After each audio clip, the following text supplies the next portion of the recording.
Jello the H3T to boot that day on time. Am I in a bathrobe? Yes, I am.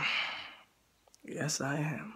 But that's neither here nor there. If you notice my voice is already gone, it's because, and this video is super late, it's because I just finished having like an hour-long conversation with my dad, and it's like, I feel like all of us, regardless your age or whatever, we all have these talks with our parents or our friends or something like that, just as Knicks fans, where you just gotta sit down and you just gotta have these talks, man. Kristaps Porzingis just had his ESPN 30 or 60 minutes or whatever thing. Even though I thought it was going to be the full 60 minutes, apparently it was only 20 minutes, and there's like 3 other stories. I mean, I didn't watch it, but interesting stuff. So watching Kristaps' thing, and it was a very interesting story about, you know, his personal life and stuff, very inspiring, how much he sacrificed and how much he went through to achieve his dream and stuff like that.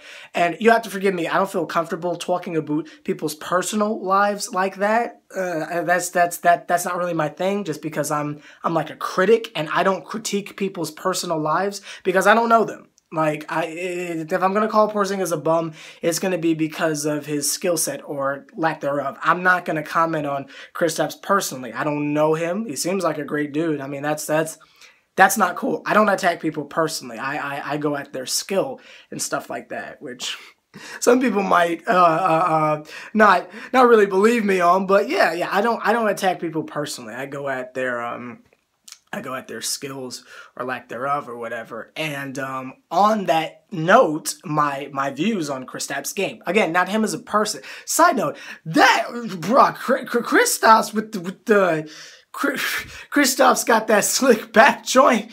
KB, listen, so, what you should, sorry. Okay, so, more on the point of his dang on skill set and such.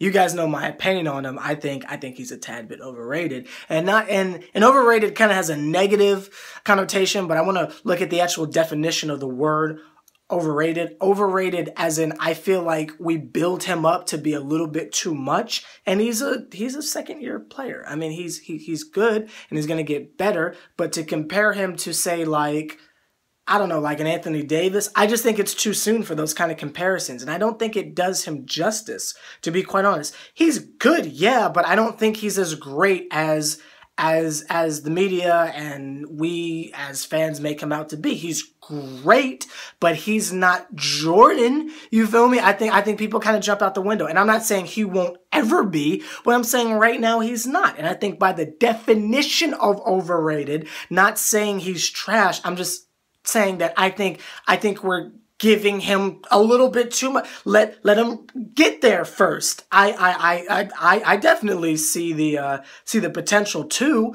but he's not there yet, and I feel like we're gassing him up a little bit too much. Let's remember this dude is now a third-year player. Give him a chance to get there. Don't have the championship celebration before we win the championship. Let's make the playoffs in the Kristaps era first. But that's neither here nor there. But on that dang on note of personal opinions about skill, I wanted to bring this up. A lot of people kind of say that I'm a little bit overly critical, and Sure. You can say that. That's your opinion. But think about it like this. How we have conversations of, is Carmelo good for the team? Is Porzingis staying or going? Is that good or bad? Phil Jackson, all this stuff. I think the reason why it's so heavily publicized is because it's New York media.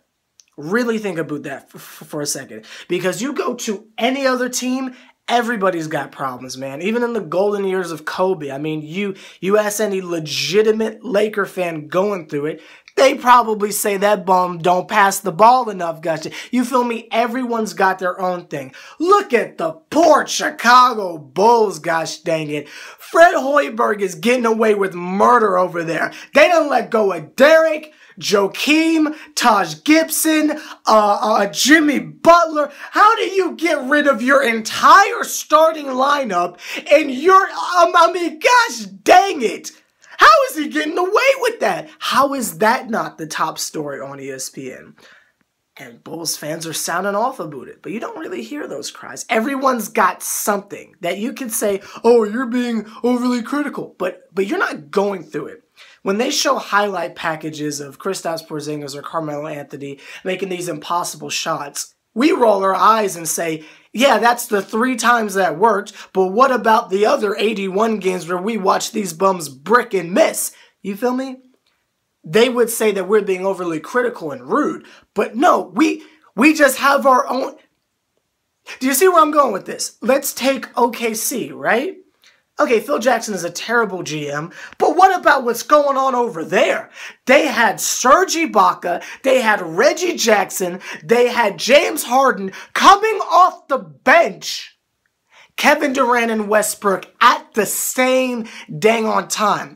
They don't let all of them go. How is that? What? All of them? You let them all go? And now arguably 3 of the 5 players that I named are the top 3 players in the league? Westbrook, Harden, KD?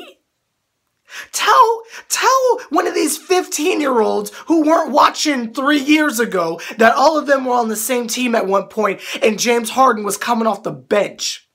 You feel me? But that's not the story that's overly publicized.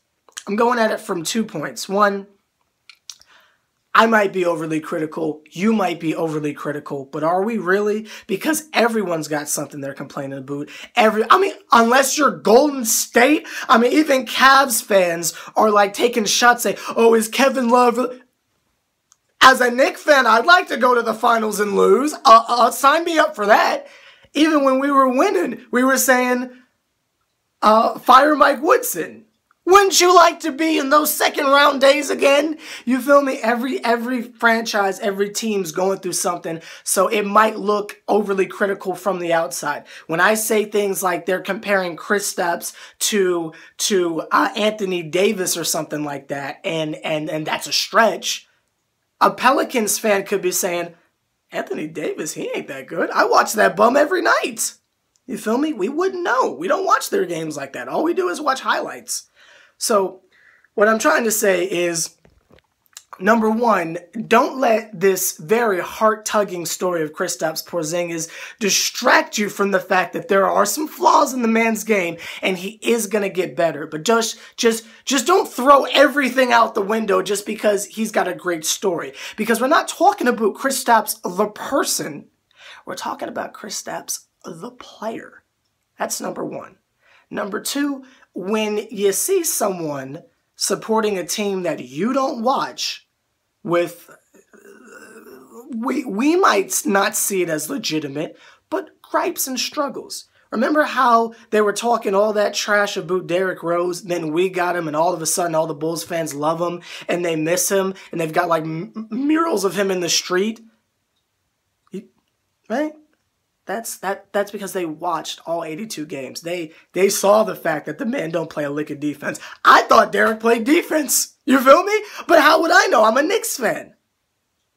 So just think twice before you bash a fan who watches every single game. They might know more about the situation than you do, who just watches ESPN highlights. But that's not here or there. Like, comment, subscribe, H3TC, and the Triple OG putting in as much work as me. Do me a favor, point him out. Oh, and one more thing. Just one last Phil Jackson rant, gosh dang it. And not even a rant, but just something to leave y'all thinking, gosh dang it. We have progressively gotten better over the past couple of years as far as the talent on the team. When we had Aflalo and Robin Lopez in them, honestly, I was good. I was like, oh my gosh, we've got legitimate players now. Remember when Charles Barkley said we got legitimate players? He was right. We were coming off the Shane Larkin days. You feel me? Quincy Acey, Jason Smith. We had legitimate players for a change.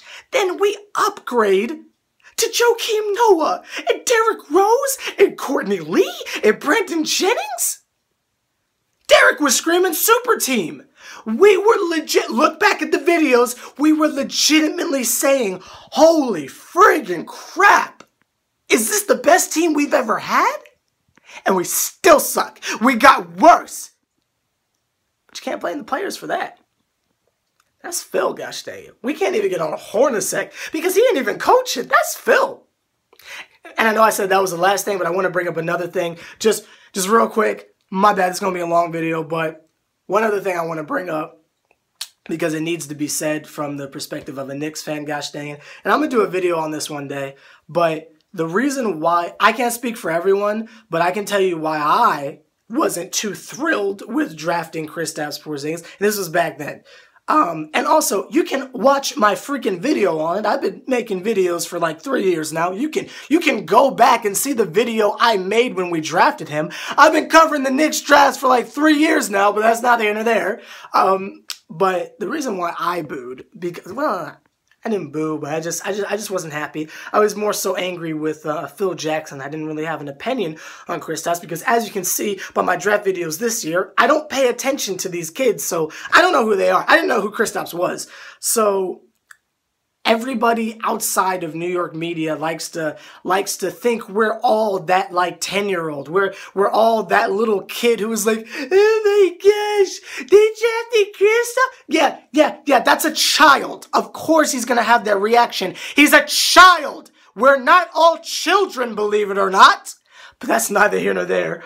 The reason why I wasn't too thrilled when we originally got him, again, I can't speak for everyone else, was because at the time, and I've explained this a million times, but, you know, every few influx of subscribers, you know, you got to remind folks, at the time, we still had Andrea Bargnani, who, if you remember, was supposed to be Kristaps, a 7-footer that can shoot threes. So we already had him. We had more than enough forwards. We needed a point guard. We wanted D'Angelo Russell, but the Lakers took him. So we're like, okay, we'll settle for Moutier. And instead of getting a point guard and upgrading our Jose Calderon problem, the man drafted Kristaps Porzingis.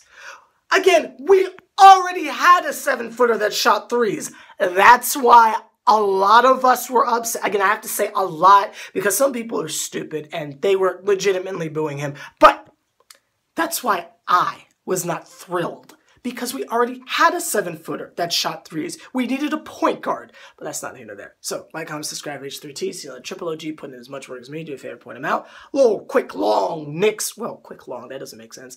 Long Knicks video for you today.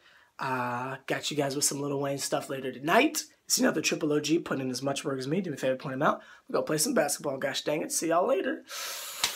Yeah.